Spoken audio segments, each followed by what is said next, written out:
jau trasē nākamais dalībnieks, tas ir Edgars Krause ar 12. numuru. Sanāca nedaudz pataisnoties, nebija Sanslīda, bet Edgars turpina.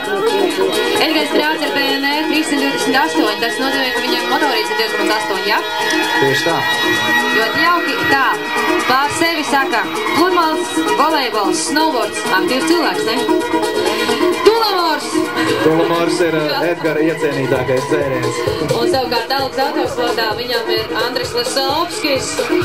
Un Lisovskis mums ir arī driftu braucējs, tā kā. Andris Lisovskis ir tas, kas brauc Formulā 1?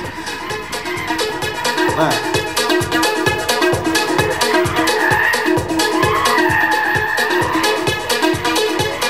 Tas gala ovāls arī īstenībā ir diezgan viltīgs. Ja viņā tu ieeji nepareizi, praktiski neiespējami izpildīt ideālo trajektoriju. Jā, tur ir jādod grīdā. Nu, aiziet, Edgars aiziet savā lielajā ovālā. Tas skaistais finišs.